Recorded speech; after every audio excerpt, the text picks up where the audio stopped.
Cordiales salutations à tous et à toutes. C'est un plaisir de vous présenter ce tout premier numéro de l'émission Le Café du Livre. Le Café du Livre, c'est une production de Crystal Magazine et de caphaitiennews.com.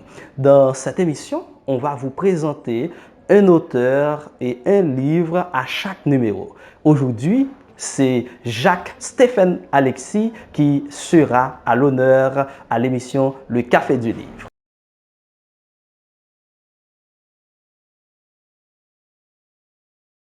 Jacques-Stéphane Alexis est né au Gonaïves le 22 avril 1922.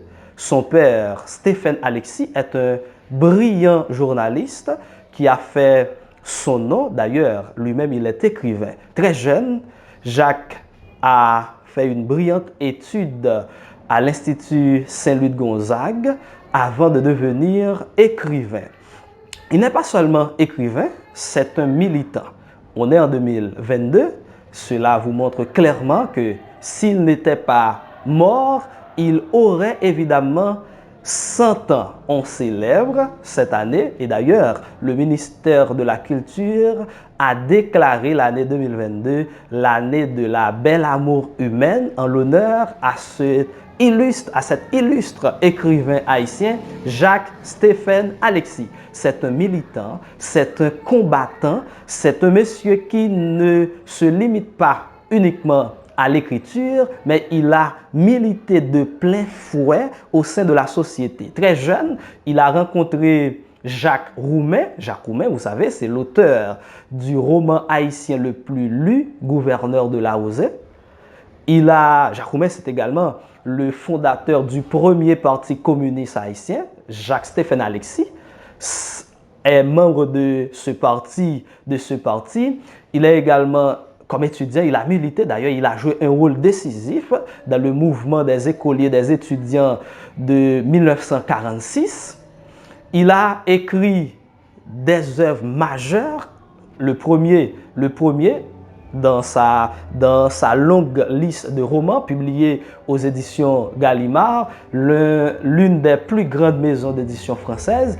Il a publié d'abord Compère Général Soleil en 1955, un roman extraordinaire. On va prendre plus de temps pour parler de ce roman. Il a également publié L'espace d'un ciment, romancé aux étoiles, Les arbres musiciens.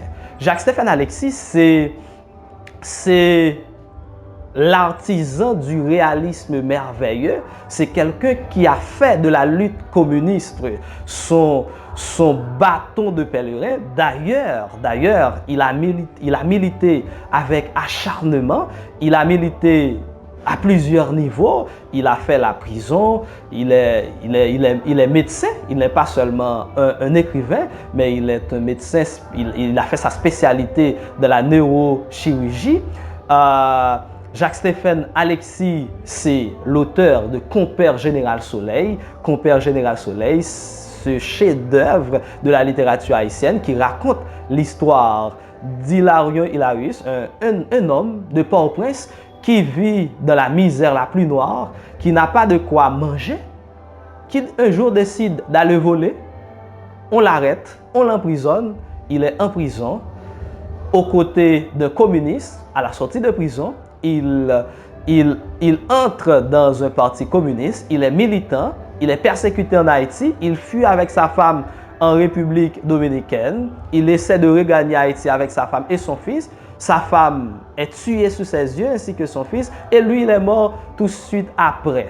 Donc on peut dire que Jacques Roumet a eu une grande influence sur Jacques-Stéphane Alexis puisque les deux, il y a même une discussion parmi ces deux qui est le plus célèbre, qui est le plus fort, le plus puissant, qui est le meilleur romancier. Certains peuvent pencher pour Jacques Roumet, puisqu'il est quand même l'auteur de Gouverneur de Laozé. Gouverneur de Laozé représente beaucoup de la littérature haïtienne, de la littérature caraïbéenne, de la littérature universelle.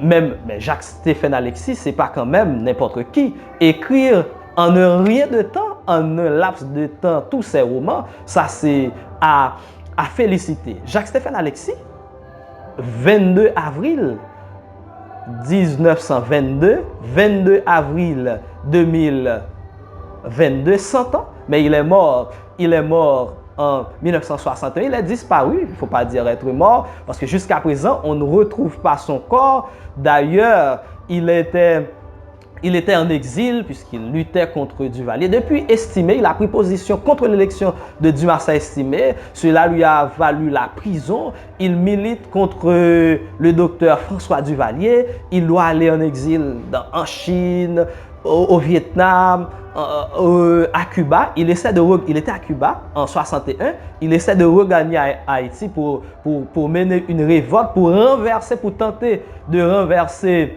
le régime duvalieriste. Malheureusement, il s'est fait pris. On l'a arrêté, on l'a tué. Il est disparu. Aujourd'hui, on n'a pas pu poursuivre ses œuvres. Et Jacques-Stéphane Alexis, si l'on se base sur son début de carrière comme écrivain, il aurait pu remporter un prix Nobel de la littérature.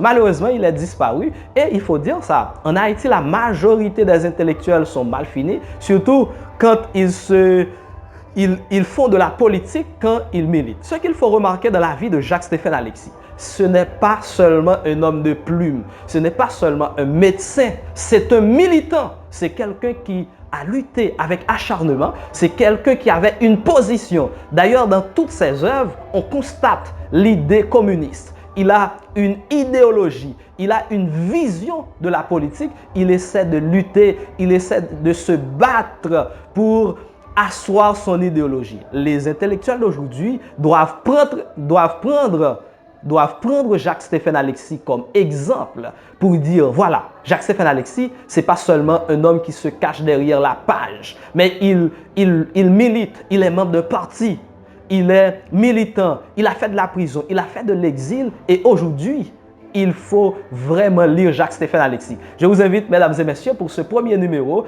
à lire avec intérêt Compère Général Soleil, l'un des romans de Jacques-Stéphane Alexis, l'un des plus beaux romans de la littérature haïtienne. Merci de votre intérêt. C'était Doudli Pierre pour vous présenter le tout premier numéro du Café du Livre. À la prochaine!